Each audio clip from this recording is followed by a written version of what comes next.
یوں سمجھ لیں کہ میرین امپائرز کے ساتھ مل کے نا بالکل ختم کر دیا اپنا غرور بھی، مطلب وہ مارنا کرنا اس نے بند کر دیا، بہت اچھا انسان بن گیا اشوکا۔ تو یہ اینشینٹ انڈیا کی کچھ ہسٹری تھی جو امپورٹنٹ تھی۔ اب ہم دیکھتے ہیں کہ مسلم انڈیا میں کیا ہوا۔ جب مسلم پیریڈ کا اگر ہم بات کرتے ہیں، وہ انڈیا کے اندر اس کا سٹارٹ ہوتا ہے جی with the conquest of Sindh by Muhammad bin Qasim in 712 AD۔ 1712 AD کے اندر محمد بن قاسم جب سندھ کو فتح کیا تو یہاں سے مسلمانوں کا دور سٹارٹ ہو گیا۔ محمد بن قاسم انڈیا کے اندر آیا، وہ کانکر کے روپ میں نہیں آیا، بلکہ وہ عربین سی کے اندر جو چوریاں ہو رہی تھیں، پائریٹس جو تھے پانی کے، وہ وہاں پہ چوریاں کر رہے تھے، وہ انہیں سالو کرنے کے لیے آیا تھا۔ الحجاج بن یوسف جو کہ رسپانسبل گورنر تھا، اس نے محمد بن قاسم کو ایک کیمپین سونپی اور اسے بھیجا انڈیا کے اندر۔ جب وہ انڈیا میں آیا تو پھر اس کے بعد فردر آگے موو کرتا گیا اور وہ جیتتا چلا گیا، یعنی وہ فتح کرتا گیا مختلف حصے ہندوؤں کے، انڈینز کے۔ اب محمد بن قاسم کے ساتھ ہوا کیا کہ اسلام بھی انڈیا میں آ گیا، محمد بن قاسم جو مسلم تو وہ کیا ہوا کہ اس نے اپنے ساتھ اسلام کو لایا۔ جیسے کہ میں نے آپ کو بتایا تھا کہ اشوکا کے ٹائم پہ نا بدھزم کافی عروج پر تھا۔ ابھی بھی یہ وہی وقت ہے کہ جب انڈیا جو ہے وہ انفلوئنس تھا بدھزم کا، وہ نان وائلنٹ ہو چکے تھے، یعنی کہ اب وہ جنگیں نہیں کر رہے تھے لیکن اس کے ساتھ ساتھ ہندوازم جو تھا وہ ختم نہیں ہوا تھا، وہ اس کے ساتھ ساتھ گرو کر رہا تھا، یعنی پہلے موو کر رہے تھے ہندوازم اور بدھزم۔ ہندوازم اور بدھزم میں تھوڑا سا ڈفرینس ہے۔ ہندوازم جو تھا وہ مار کٹائی، یوں سمجھ لیں کہ وائلنٹ ایکٹیویٹیز کا وہ بیسس تھا یا بیسک تھا، یا اس کے روٹ اگر ہم دیکھتے ہیں نا ہندوازم کے روٹڈ دیکھیں نا، یا اس کے روٹس دیکھیں نا، تو وہ ہمیں وائلنٹ ایکٹیویٹیز کے ملتے ہیں، یعنی آرینس جو تھے وہ تشدد پسند، ہاں ایک بیسک ورڈ جو تھا وہ تشدد پسند، تو ہندوازم جو ہے وہ تشدد پسند دین تھا۔ آن دا ادر ہینڈ بدھزم جو تھا وہ امن پسند دین تھا، وہ لوگ بدھا کے بتائے ہوئے راستے پہ چلا کرتے تھے، اور بدھا جو تھا وہ کافی زیادہ نان وائلنٹ تھا، وائلنس کے وہ کافی زیادہ اگینسٹ تھا۔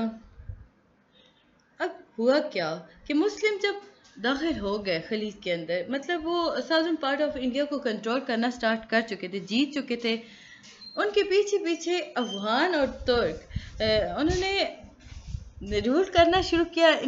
وہ بھی آ گئے جی انڈو پاکستان کے اندر نا، سب کانٹیننٹ کے اندر آئے، انہوں نے دیکھا کہ یہاں تو بہت زیادہ اچھی جگہ ہے، تو افغان اور ترک بھی آ گئے۔ اب after the Tughlaq and Afghan, the Lodis become the last empire of Sultan۔ اگر اب کہا یہ جاتا ہے کہ تغلق کے بعد افغانوں انٹری ہوئی، جب افغان واپس گئے تو لوڈس جو تھے وہ آخری بادشاہ سمجھے جاتے ہیں اس ایرا کے اندر، مغل امپائر کے اندر۔ مغل بابر جو تھے نا، چنگیز خان کا یہ ڈسینڈنٹ تھا، تیمور لینگ کا بھی تھا، تو وہ انڈیا کے اندر انٹر ہوا، مسلم جا چکے تھے، مطلب ایک ہسٹری ختم ہو چکی تھی، شروعات ہوئی، مسلم آئے، افغان ترک آئے، افغان اور ترک جب واپس گئے، یعنی کہ جب ان کی بادشاہت زوال پذیر ہوئی تو وہ واپس چلے گئے۔ ان کے آخری بادشاہ کا نام لوڈس تھا، یاد رکھیے گا۔ اس کے بعد مغلز نے انٹری لی برصغیر کے اندر۔ بابر سب سے پہلے بادشاہ بابر آیا، اس نے اپنی فورس کے ساتھ آیا، اس نے آسانی سے جنگ جیت لی پانی پت کے مقام پر اگینسٹ ابراہیم لودھی۔ اب ہم نے بتایا نا کہ لودھس خاندان جو تھا وہ آخری بادشاہی خاندان تھا افغانستان کا یا ترک کا، مسلمز کا، بیسیکلی مسلمز کا برصغیر کے اندر۔ Mughals enter, Mughal totally different caste ہے، تو بابر کیا تھا، بادشاہ تھا مغل کا، اس نے اپنی سلطنت سے بہت بہادر سپاہی چنے، انہیں وہ لے کر آیا برصغیر کے اندر، پانی پت کے مقام پر جنگ ہوئی جو کہ ابراہیم لودھی کے اگینسٹ تھی ان 1526، اور وہ جیت گیا آسانی سے۔ بابر جیت چکا تھا، جیتنے کے بعد اس نے مغل سلطنت کی بنیاد رکھ دی۔ بابر کا جو بادشاہت کا ٹائم تھا نا وہ کافی کم تھا. اس کا جو سن تھا نا ہمایوں، اس نے اپنے باپ سے وہ جنگ سلطنت لے لی. اب ہمایوں جو تھا اس نے پولیٹیکل سٹیبلٹی نہیں رکھ سکا، قائم نہیں رکھ سکا نا اپنے باپ کے بعد نا، حکومت نہیں کنٹرول کر سکا. تو ہوا کیا کہ ہمایوں جو تھا نا، بہت سارے ریزن، غداری چل رہی تھی، سارا کچھ چل رہا تھا. تو ہمایوں جو تھا وہ افغانوں کے پاس چلا گیا. یعنی کہ جب ایک کہا یہ جاتا ہے کہ شیر شاہ سوری جو تھا نا وہ ایک ملٹری جنرل تھا ہمایوں کا. اس نے ہمایوں کے خلاف بغاوت کی. ہمایوں نے جب دیکھا کہ آس پاس تو بہت بغاوت ہو گئی ہے تو اس نے اپنی بیوی کو لیا اور وہ افغانستان چلا گیا. اب وہ وہاں سے بھاگ گیا تھا تو شیر شاہ سوری کو مل گیا جی، اس نے رول سٹارٹ کرنا شروع کر دیا انڈیا پر. اسے موقع مل گیا تھا، بادشاہ تھا نہیں، اس نے کنٹرول کر لی ساری سلطنت. شیر شاہ جو تھا اس کی کافی زیادہ کنٹریبیوشنس ہیں جی. کنسٹرکشن آف گرینڈ ترک روڈ، شیر شاہ سوری نے گرینڈ ترک روڈ بنائی تھی جسے آج بھی ہم کہتے ہیں جی ٹی روڈ. یہ کلکتہ سے پشاور تک کی روڈ ہے اور یہ آج بھی موجود ہے. یاد رکھیے گا، کلکتہ سے پشاور تک یہ ایک سڑک موجود ہے جسے شیر شاہ نے بنایا تھا اور یہ اس کا نام ہے G T road. G T road مین آپ کے پاس آتا ہے گرینڈ ترک روڈ، اور سوری ترک میں کہا جاتا ہے گرینڈ ٹرنک روڈ. اب جب ہمایوں کی ڈیتھ ہو جاتی ہے، وہ افغانوں کے پاس تو جاتا ہے اپنے بیوی بچوں کو لے کر. اب ہو جاتی ہے اس کی ڈیتھ. اس کا جو بیٹا ہے وہ اکبر ہے. اکبر کیا کرتا ہے کہ وہ اکبر جو تھا نا وہ انڈین سوسائٹی کے اندر مطلب اس نے پرورش پائی تھی. اسے پتا تھا کہ انڈیا کو ہم امن سے چلا سکتے ہیں. تو اب ہوا کیا، اکبر جو تھا نا اس کے دل میں ہندوؤں کے لیے کچھ نرم جذبات تھے، کیونکہ وہ انڈین انفلوئنس کے اگینسٹ مطلب ادھر اس نے پرورش پائی تھی. اکبر جب بڑا ہوا تو اس نے شادی کی جی راج پتنا کے ایک پرنسس سے جو کہ ہندو تھی. تو اب ہندو جو تھے وہ انٹر ہو چکے تھے اکبر کے محل کے اندر. اکبر کی جو وائف تھی نا رانی جوہدا بائی. اب میں نے جب آپ کو بتایا کہ راج پتنا کی خاندان مطلب وہاں کی پرنسس تھی جس سے شادی کی تھی بادشاہ اکبر نے، اس کا نام تھا جی رانی جوہدا بائی. اب وہ انٹر ہوئی، اس نے کیا کیا کہ اپنے ساتھ ساتھ ہندوؤں کے مذہب کو بھی لے کر آ گئی. یعنی کہ اپنے مذہب کے ساتھ وہ انٹر ہو گئی بادشاہ اکبر کے محل کے اندر. اس نے پیلس کے اندر بہت ساری ڈیفرنٹ رسومات کرنا شروع کر دی جو کہ ہندوؤں کی تھی، خالصتاً ہندوؤں کی تھیں. اب اس سے ہوا کیا کہ ہر وقت کے اس بات پہ نا جوہدا بائی ہر وقت اپنے مذہب کی تشریح کرتی تھی. تو بادشاہ جو تھا نا وہ بہت زیادہ انفلوئنس تھا ہندوؤں سے. اب اس نے اپنے دربار میں بربل ہو گیا، راجہ مان سنگھ ہو گیا، راجہ تودر مال ہو گیا، انہیں بہت اہم عہدے دینا شروع کر دیے. تو اس طرح اکبر کی وجہ سے اگر میں کہوں کہ ہندو ریلیجن کافی زیادہ پھیلا تو یہ غلط نہیں ہوگا. آگے چل کے ہمیں بتاتے ہیں کہ اکبر جو تھا unification by extending his authority over all four boundaries. میں نے آپ کو شروع میں بتایا تھا نا کہ پورا ہندوستان ایک دفعہ 3 دفعہ یونائٹ ہوا تھا. تو ایک وقت تھا کہ اکبر دا گریٹ کی وجہ سے ہوا تھا. اب جب اکبر نے کیا کیا کہ فل پاورز یوز کی پورے برصغیر کو کنٹرول کرنے کے لیے. اب اس نے ایسٹ، نارتھ، ویسٹ، ساؤتھ، اس نے چاہا کہ وہ ان سب پہ حکومت کرے. سو اس نے فل پاورز یوز کی جس کے بعد اس نے پورا کنٹرول حاصل کر لیا ہندو اور مسلمانوں پر. کافی مطلب آپ سمجھ لو کہ اس نے حکومت کی، کافی روب سے اس نے حکومت کی تھی. یعنی کہ اس سے مطلب اس کے سامنے کوئی ہلتا بھی نہیں تھا. اب تھا کیا کہ اکبر تھا مسلم، بعد اس نے شادی کی تھی ہندو بیوی سے. تو آہستہ وہ ہندو اور مسلم دونوں سے مرج تھا نا، مطلب اس کے دماغ میں دونوں مذہب چل رہے تھے. اس نے اپنا ایک نیا دین لایا، دین الہی. ایک نیا مذہب انٹروڈیوس کرا دیا جسے اس نے کہا کہ دین الہی ہے. اب یہ جو دین الہی تھا یہ کچھ عرصہ تو چلا جب تک اکبر زندہ رہا، چلتا رہا. لیکن آفٹر ڈیتھ آف اکبر یہ دین ختم ہو گیا. اکبر کو ختم اس کے اپنے بیٹے نے کیا تھا جس کا نام تھا جہانگیر. جہانگیر نے بھی شادی کی جی ہندو عورت سے. اب